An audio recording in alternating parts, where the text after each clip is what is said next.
and welcome to This Week in Agriculture, a presentation of the Communications Unit, Ministry of Agriculture. I'm your producer and host, Christopher Holder. This is a 1-hour edition of this weekly program, and of course we're going to be showcasing in this program things occurring over the past week.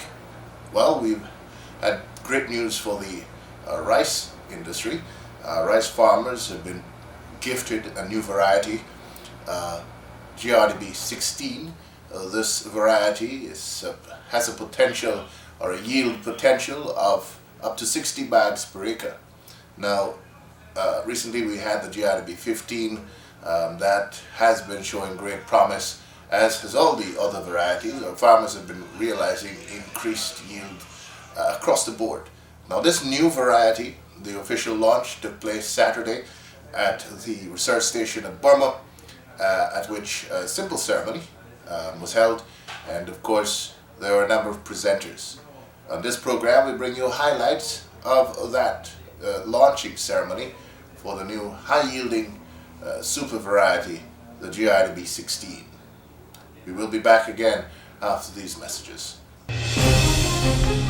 The control of red rice through careful management of water levels in your rice field for the first 40 days is critical to your yield at the end of the crop.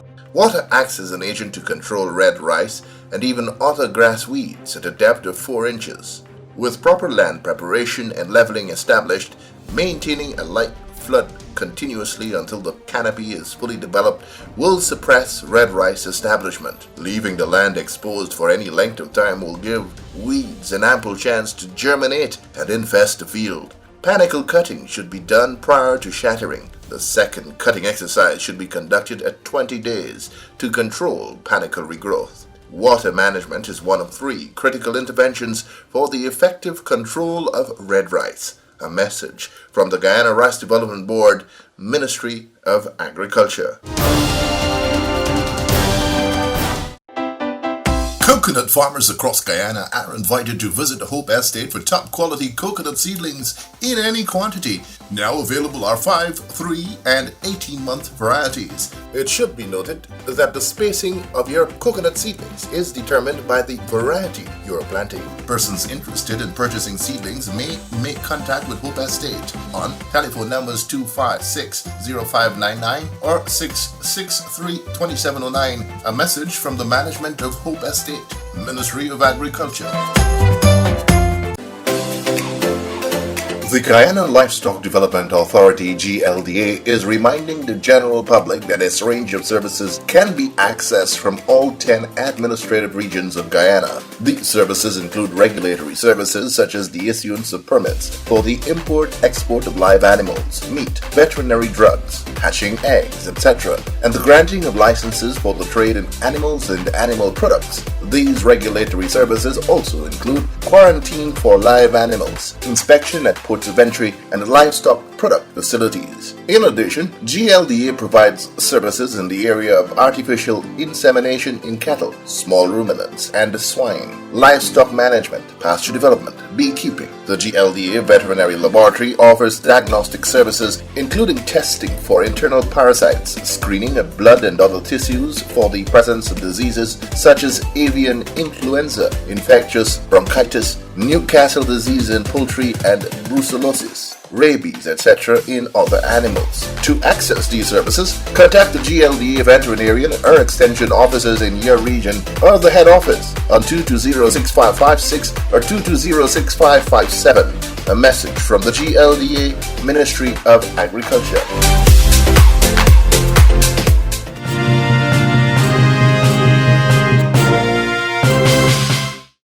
The Guyana Rice Development Board, Grdb, on Saturday launched a new variety of paddy, promising farmers a yield per acre of up to 60 bags of paddy. The variety was officially introduced to the rice farming community during a simple ceremony in which Agriculture Minister Zulfikar Mustafa gave the government's stamp of approval of the new variety. Over the last 2-3 years, trials of this new variety have been ongoing, and today's release for commercial cultivation signals the success of those trials conducted by the plant breeding unit of the research station at Burma. In describing the new variety, Plant breeding scientist and head of the station, Dr. Mahendra Prasad, described the new line as meeting all the criteria of a super variety.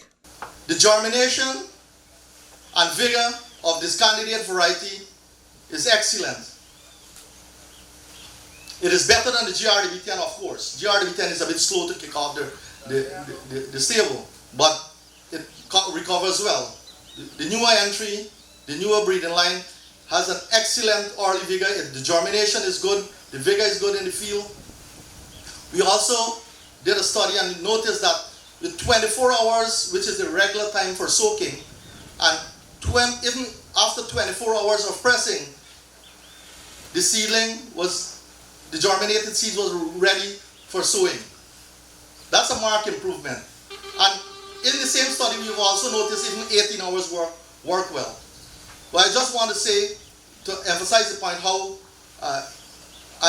how excellent germination and vigor is, which is a key parameter for our rice farmers across the country. And you know why. We don't have a perfect system in terms of managing the water, draining the water. So we have to develop varieties that can come through water, come through standing water, and have the ability to, in very muddy condition, to have the good vigor to emerge well from that situation. Having said that, another study also highlighted that the candidate variety came through well from 6 inches of water, 6 to 9 inches of water. At the 6 inches, it was good as the Grdb15. Mind you, these traits are a bit higher than what we'll get in the Grdb10. The Grdb10 doesn't come through as good as the Grdb15 and now the candidate variety. And even up to 9 inches under perfect condition for the 9 inches. So I could throw my hands up for 6 inch. And that is a remarkable feature for a variety for farming. It also canopy and covers the land very quickly. It maintains, and these here are studies, and these are some of the observations that farmer would tell you right here. It maintains a good, strong greenness throughout the crop. We say throw a little fertilizer, this thing called for fertilizer again. It maintains a good level of greenness, comparing all the time to the Grdb10 and the Grdb15 throughout. The plant height is not too much. It's just around 105 cm. It is just 5 cm over the Grdb10 and 15, which fits well in our cultivation system. The maturity is around 110. Well, this season it came in, an average of 111, whereas Grdb10 came in 108, 110. So among the Grdb10, 15 and the newer, there is nothing. It's approximately 110 days duration. So it fits well in our cultivation system also. In terms of dormancy, we have noticed that this variety will be ready for sowing in very shortest possible time. And I'll tell you, within a week, this will be ready for sowing after harvesting. It doesn't have a very strong dormancy. In fact, our detailed study have shown that we had 80-90% germination within 7 days. So that's also an excellent feature of this new variety that we are proposing. Coming on to the grains, the overall bulk volume density of the farmers that grew this variety will say this body seemed heavier than the rest. It will give you about 5 to 8% in terms of bulk density compared to the other varieties. What does that mean? If a truck normally takes around 100 bags of paddy, when you fill it to brim, fill it with this new variety, it will weigh 105 to 108 bags per acre. Per truck, sorry. Yeah. Further on, recall, quality is the game of the day. We have to export most of what we produce. The milling and cooking characters of this variety has shown us, in fact, a new way to think and a new way to set our benchmark. While we have had the standard, what we have set out ourselves, at least a 55% head rice recovery from paddy, we have seen under optimum conditions, this variety can carry straight into around 60 for head rice recovery from paddy. You know what that means? It's almost perfect. Mr. Greenwich will tell you that's almost perfect for head rice recovery for paddy. So under perfect condition, there's still a lot of it. And perfect means we just can't take anything and get sent to the mill and say, mill it perfect. It has to come from the nutrition and good management, good time of harvesting and good processing and so on. So, but it is something that we can look up for. So there is something there for the miller also. The chalky kernels is 2% and less, and by international standards, that's very, very small. Well, very small is the classification, and there's no other classification other than that. Further, we call it alkali spreading value. It's just intermediate. It means that the rice wouldn't take too long to cook, and it wouldn't be still hard, and it wouldn't be still soft. If it gets a low value, it will still remain hard. So that's fall within what we like and what we are exporting. Very, very important is the grain length.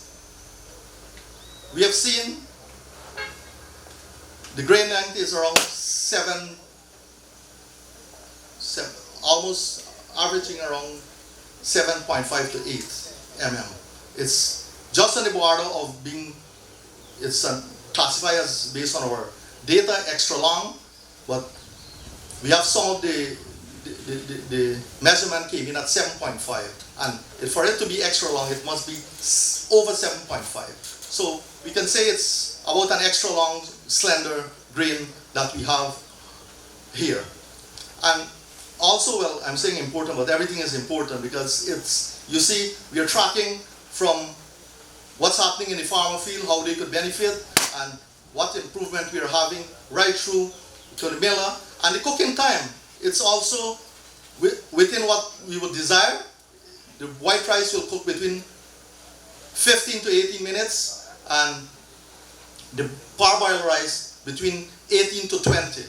I won't put, maybe 22, but all my data is suggesting 20 minutes, 18 to 20 minutes. I wanted to say 22 minutes.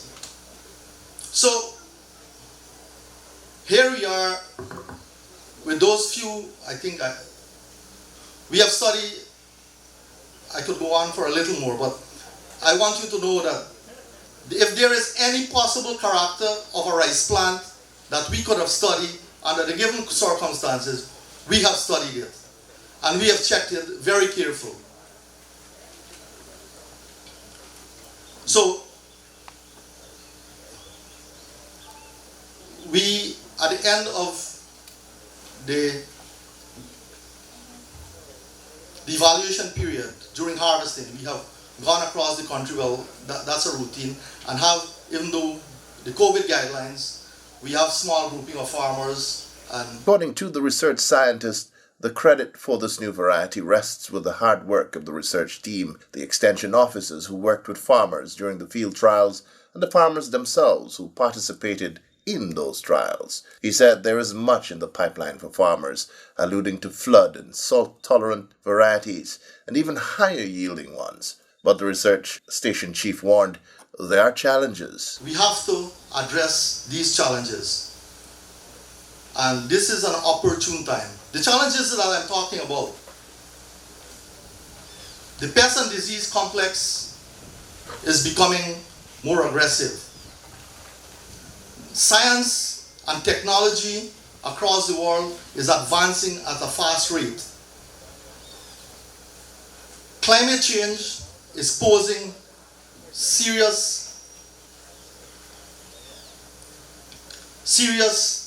forces on the breeding program and our research at large. Many things that we have not thought of previously, we have to take into consideration at this point in time. And I don't want to give a lecture in that, but simple, the night temperature increase is causes quality and yield.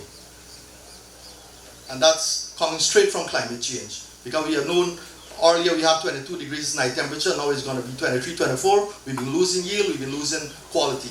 So there are many challenges. That's why, for that reason, I say it is becoming increasingly difficult for us to attain higher yields with all the quality traits that we are looking at. And our system in Guyana, our farmers, our system demand, our export system demand high quality. We are known for that. So we have to be able to deliver technology that is relevant to farmers. Our entire breeding program, for those who are familiar with it, is by and large very conventional, Minister. If we are going to deliver the relevant technology to the farmer to ensure that they remain competitive and also at the same time our industry remains sustainable, we will have to look at how we will have to invest more in research and development. In earlier remarks, Director General of the Ministry of Agriculture, Mr. Madan Lal Ramraj, spoke of the investment the PPPC government has poured into the local rice industry and into research for the sector over the years. He said this commitment to financing the development of capacity in human resources continues to be on display at the Grdb's Burma Research Station. We all remembered, or most of us can remember, in 1999 when the Indian scientists left Grdb, we were without a doctor. Today, we have heading our agronomy department, a doctor. We have our entomologist, who is a doctor. We have our pathologist, who is a doctor. We have our plant breeding, who is a doctor. We have 6 persons here, 6 staff at the resource station with their masters. We have between 7 and 10 with their first degree. This is the kind of investment that has gone into the rice sector or the rice industry to bring us today to where we are. We can recall prior to 1992, Grdb was a bag and twine department. Because it was difficult at those times, if you had a bag of rice at home, would have been a trouble. The government would have taken away that. But today we have seen the vision and the transformative effect of the rice industry. Today, we have moved from a 15, 20 bag industry to about 30 minimum to 60 bags. Some farmers will tell you that they have been 60 bags. They are reaping 60 bags. Today, we have moved the rice industry from an authoritarian management to more liberalized entity, meaning farmers can go and get their machinery. They don't have to depend on the government for bag and twine and those kinds of things. Today, we are able to compete with our production in terms of rice paddy per acre with some of the most developed countries in the world, like Brazil and other places. Because in some areas we are having over 50 to 60 bags per acre. So this has been the transformative effect of Grdb. Guyana's development partner, the International Institute for Cooperation on Agriculture, ICA, in the person of Mr. Wilmot Garnett, was also on hand for the new paddy launch and spoke of how ongoing collaboration between his organization and the Grdb's research station will result in big waves, not only locally, but internationally as well. We have one project. I heard the DG talking about different varieties, water tolerant, whether it's drought tolerant saline, and I'm pleased to announce that we've been working with the Grdb research team on a biofertification variety. This will be the first for Guyana, the first in the region. And what that means is that we're looking at high levels of zinc. And so Dr. Mahendra Persad and his team, we have done quite a bit of evaluation. We have some very good candidates. And so I will leave for him in his remarks to say more or less when we'll be back here again, releasing that variety. But let me just say that, remember, especially with the pandemic, the recommendation from the health officials, take your vitamin C and your zinc. And now you'll have it in your rice. And certainly I want to remind Honorable Minister, especially when he meets with his colleagues at the Quartet, that we cannot be selling this rice for the regular price. So this is something that the government will have to work out. Guyana will certainly be the leader in the region. We have another project in Belize, but they're focusing on beans and iron. So you could see the collaboration within the region. You could see the very important role that Guyana is playing. And Minister, we got to do the math.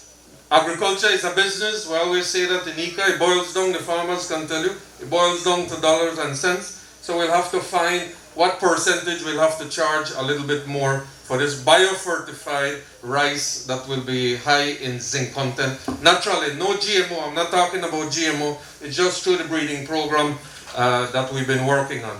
And very brief, we have a new project we're working on, which we call SRI. And that project is a system intensification for rice. We're working with the Grdb because we don't write our projects at my office, and we have to ensure that we engage the beneficiaries. But the essence of that project is that we'll use less paddy, less seed, as much as 70–80%. Precision agriculture will use less fertilizer. We'll use less fertilizer in other countries because this has been proven in other countries. So we're using the best practices.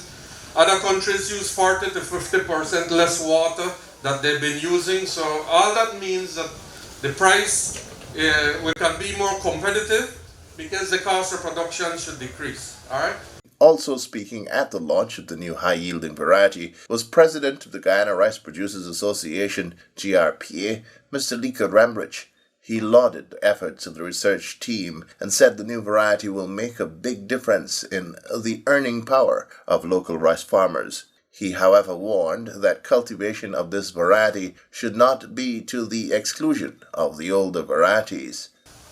It is important for us to understand that while Grdb 16 look very potential and have great potential, we must not throw away the old broom for the new one. We would have to have some time to allow this variety to be in the system and to work its way up. As from a farmer, I can tell you that when we released Grdb 10, a lot of criticism was given to it, and we saw a decline. But presently now, Grdb 10 is the #1 variety in the country, and it's giving about 45% of our acreage cultivated with Grdb 10. Myself and Dr. Mahendra has frequently been communicating with each other, and we have seen the danger in allowing one of our variety to dominate 45% of our cultivation, which we felt would not be good for the country in terms of disease and control. So today we have seen the release of not a replacement, but a variety that we hope would come up to take the lead like Grdb 10 has done. I'm sure that the farmers are very, very anxious of getting these variety, get seeds to go into the field when you hear that this variety will be giving you over 50 bags per acre. It is indeed. I'm fortunate to be one of the farmers who planted this crop on a 5-acre plot, and I yield over 54 bags per acre.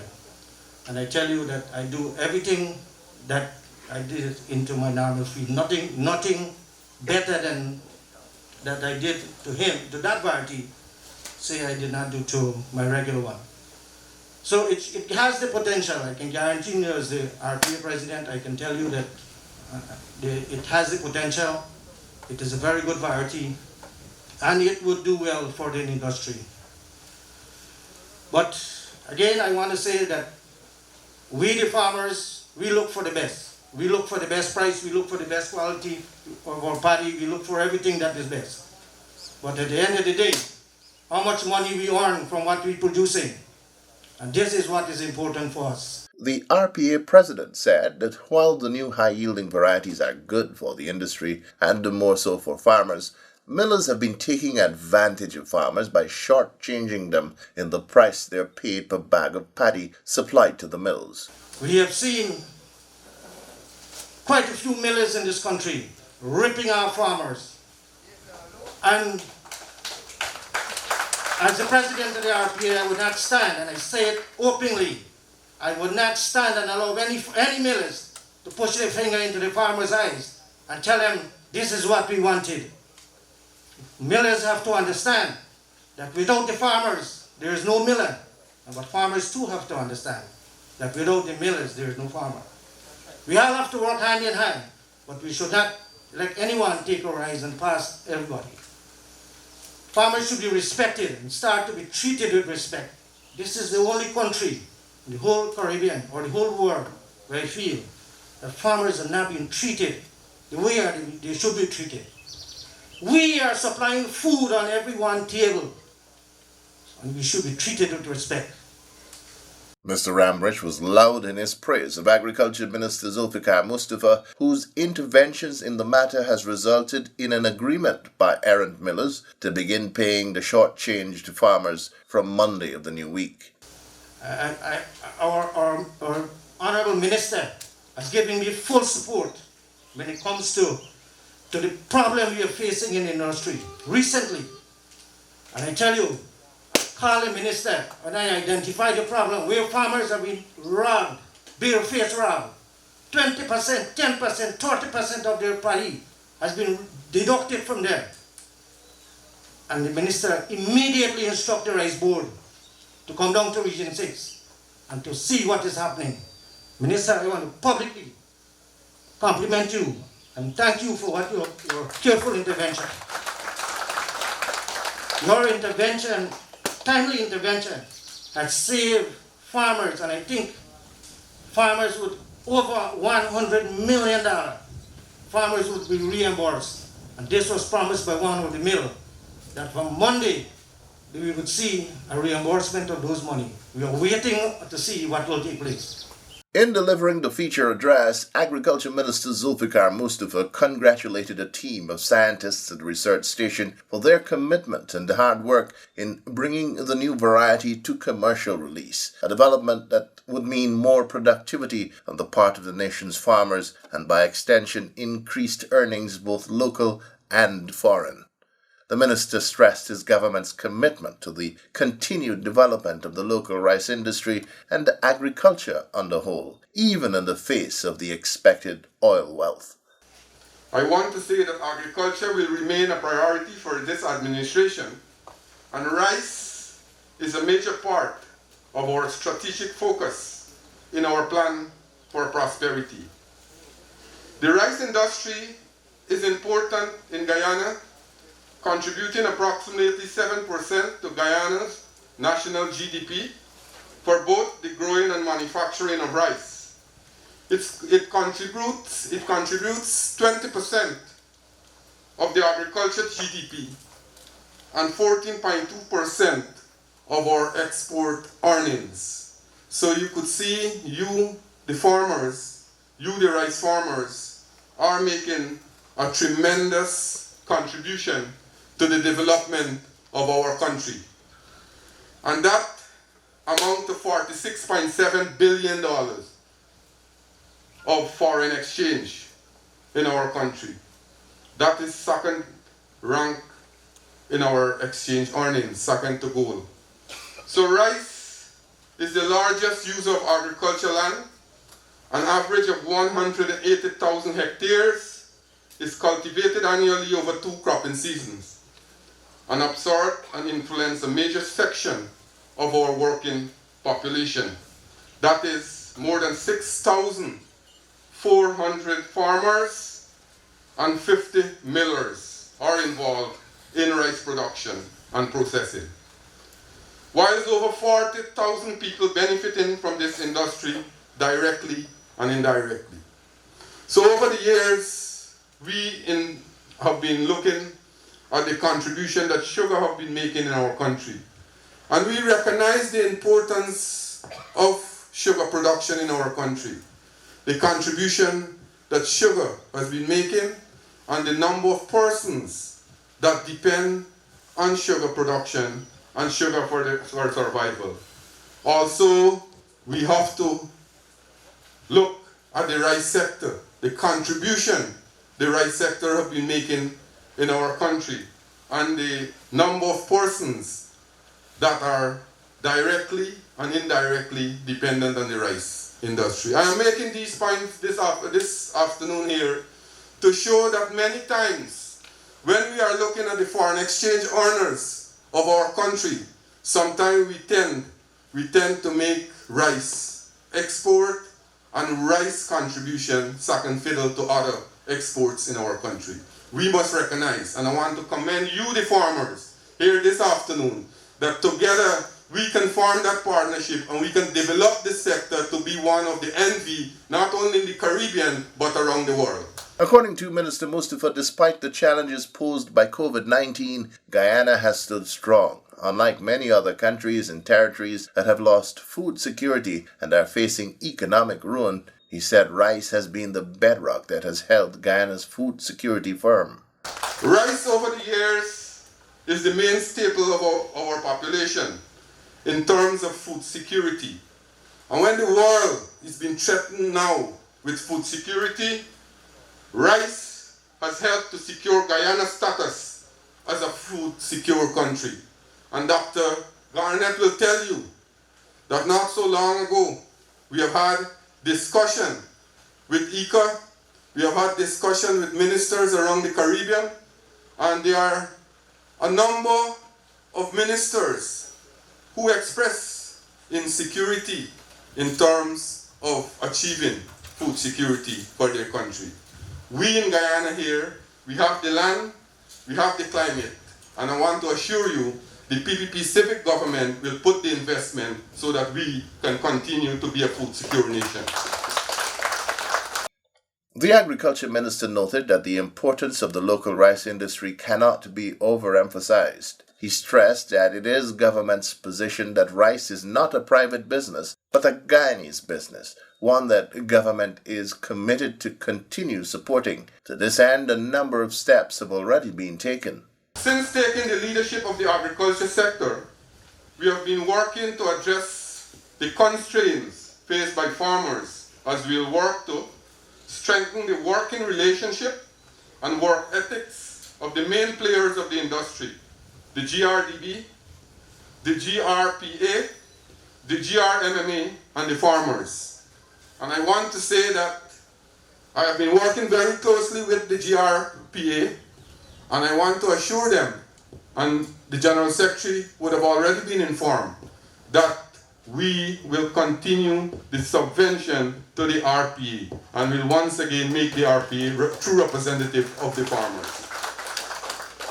And we will also support the research and development and the transform of technology for the farmers. This is very important if we want to develop the rice sector in our country.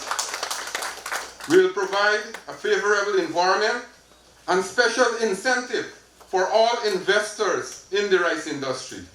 And these, we have already started it, although we have just presented an emergency budget. We have started it and we have removed all the taxes and duties on imports for the industry, including machinery, equipment, and spares. And now, when you go to purchase these things, you will not have to go and pay 14% VAT on it. Agriculture machinery, agriculture inputs, agriculture equipment. And let me just give you a little insight. A farmer wrote me. He said that he purchased a tractor overseas in February, anticipating that the PPP Civic will win the election. The tractor came into the country on March the 5th, but the government did not change after the election. As a result of that, GRA charged him $500,000 back on the tractor. So he wrote me asking me if he could reduce it, because the government eventually changed, but the government changed because of the election on March 2nd. I am highlighting this issue to show you, the farmers, how much money you will save now when you purchase these equipment and machinery. Before, you had to pay VAT on it. Now that VAT has been abolished. We have reversed the land rental and DNI charges, and these are the investment that I am talking about here this afternoon. Over 600% we have seen over the years. DNI land rental was increased by. DNI charges was increased by from $2,500 to $8,000. Land rental was increased from $1,000 in some cases to $15,000. With the reversal of those fees, a farmer who cultivates a 15 acre land will now save almost $210,000 annually. He or she will save from every acre of DNI of land. He or she will save $5,500 on DNI charges. That's the kind of investment we are making into the productive sector, because we recognize that the productive sector is there to create wealth and to ensure that our country have food security. We have also removed the VAT on exports. Remember, the last administration has imposed VAT on exports. We have improved the rice infrastructure, inclusive of the drying facility, and we will continue to do that, because we have noticed there is a conflict with farmers, especially on the quarantine. Farmers are drying their paddy, and as Minister of Agriculture, I want to make it very clear, we must not break the law, but also we must support our farmers, and we will put facility in place so that our farmers can use those facilities and dry their paddy. We are now working, and in this budget, we are working to do farm to market road and DNI drainage and irrigation facilities.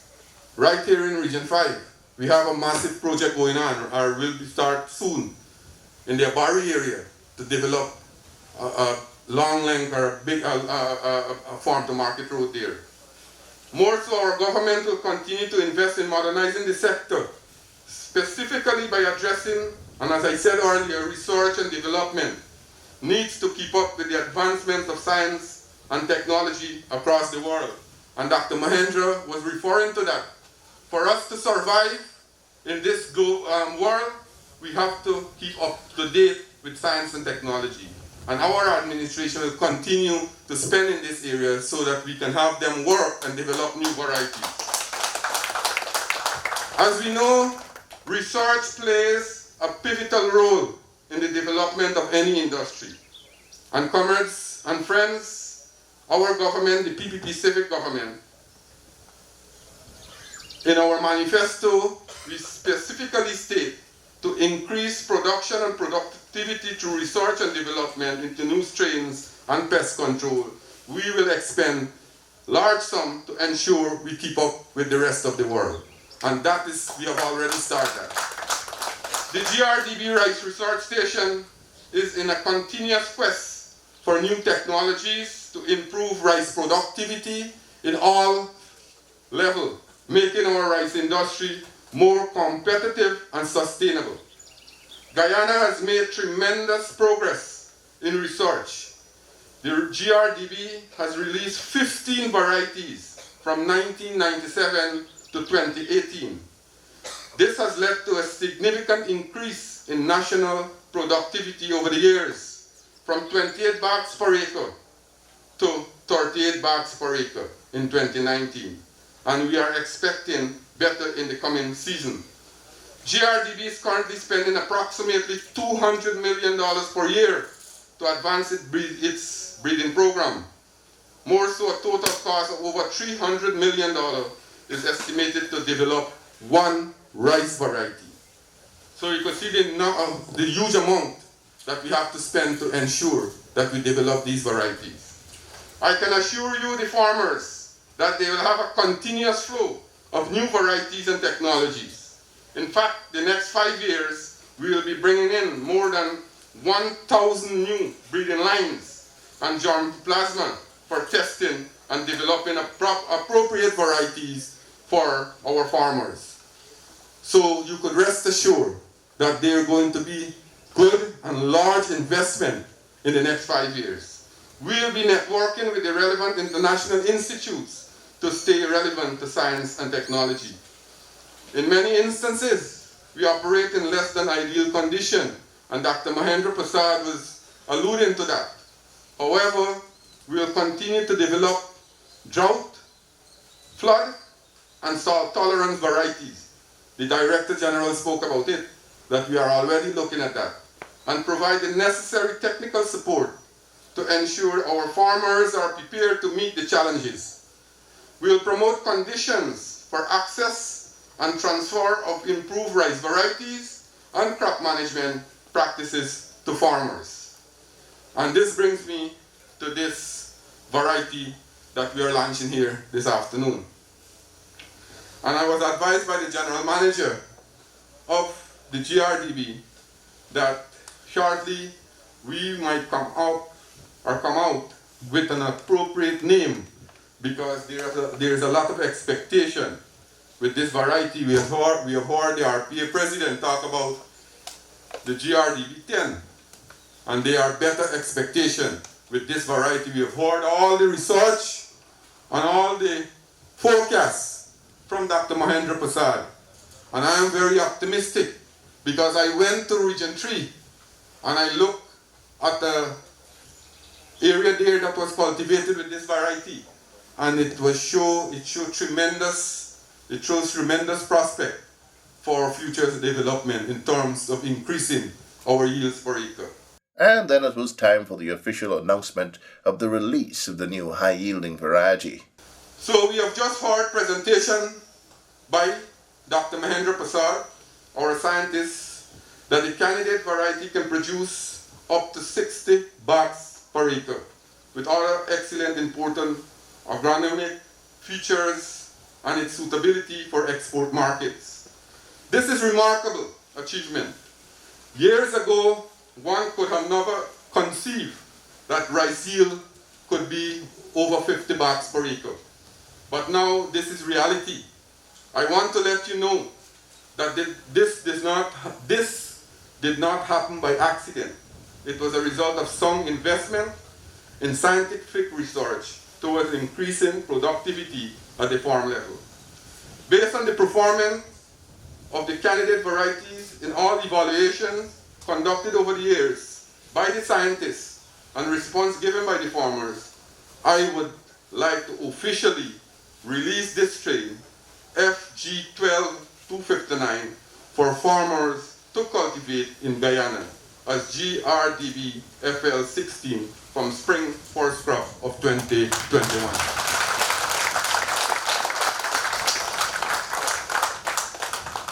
To ensure we have the best outcome of the Grdb FL16, the researchers and the farmers have a best practices for production of this variety, which will be distributed to all so you can maximize your yield and profitability. Additionally, the Rice Research Station will make available to farmers approximately 4,700 bags of seeds of the new variety for sowing in the first crop of 2021. In closing, I want to thank the General Manager and his management team for the commitment to undertake the research and build alliances in accessing new market. And here I want to commend publicly Dr. Mahendra Prasad and his staff for developing this variety. And since I have taken on this role as the Minister of Agriculture, I want to say I'm extremely happy with his performance, with this station performance, and you rest assured this station will be more responsive to the needs of the farmers, and they will work assiduously to improve our rice production in this country. The Agriculture Minister also took the opportunity of assuring Guyana's farmers that his government is aware of the problems farmers faced with late or non-payment by millers for paddy supplied to them. He assured that through the various stakeholder organizations such as the RPA, the Rice Millers Association, etc., work is being done to ensure that this problem becomes a thing of the past. I would also like to say that farmers have been complaining in various regions about late payment and non-payment by millers. And as a result of that, I have had meetings with the millers and informed them that this can be business as usual, that our farmers depend on those payments, and we'll work out arrangement to ensure that our farmers receive payment early. We'll work with the RPA, we'll work with the Guyana Rice Millers Association to ensure that we work and ensure that the farmers receive their payments. At the same time, the millers in our country too, were owed $1.9 billion by the authority in Panama. The last administration would have exported rice to Panama. They had 2 contracts. Only part payment of 1 contract was received. As a result of that, the millers were owed, and we have to take that up. Our president gets involved in it, and as a result of his intervention, the Panamanian authority now has acknowledged their indebtedness to the Guyanese rice miller, and they will pay. They asked for some time to pay, and they said they will pay the money with interest, $1.9 billion, and they want to continue the rice export from Guyana to Panama. So we'll work in to ensure that happens, and that will be more effective than the last time around. The vote of thanks at the launching was done by Permanent Secretary, Ministry of Agriculture, Ms. Delma Ned. The Grdb has indicated that seed paddy for the Grdb 16 is now available on a first-come, first-served basis. Limited orders can be placed with Grdb Extension officers in your respective regions.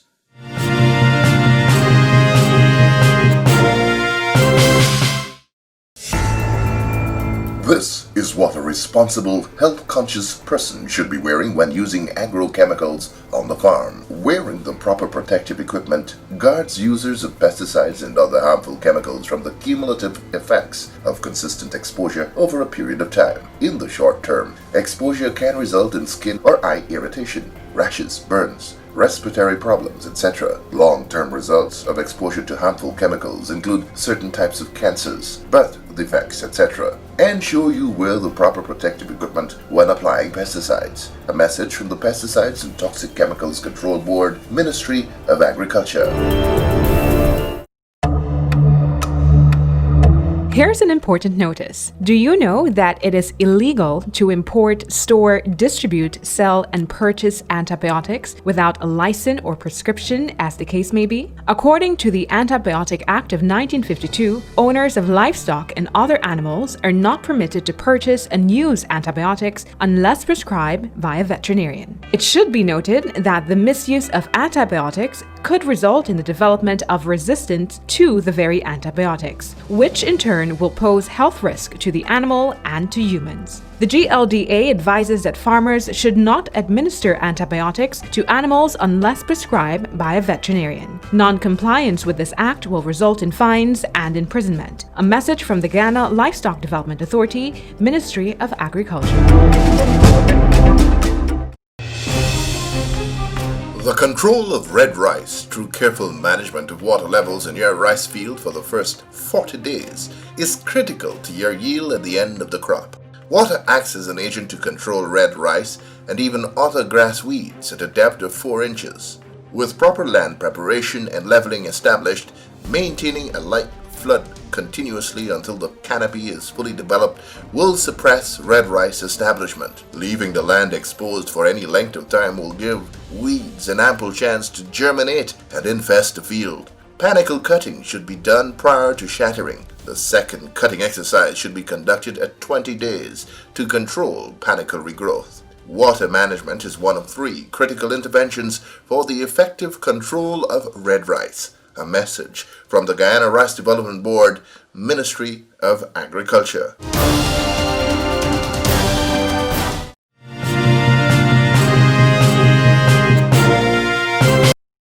Well, that's all the time we have in this week's edition of This Week in Agriculture, a presentation of the Communications Unit, Ministry of Agriculture. I'm your producer and host, Christopher Holder, saying so long, till next time.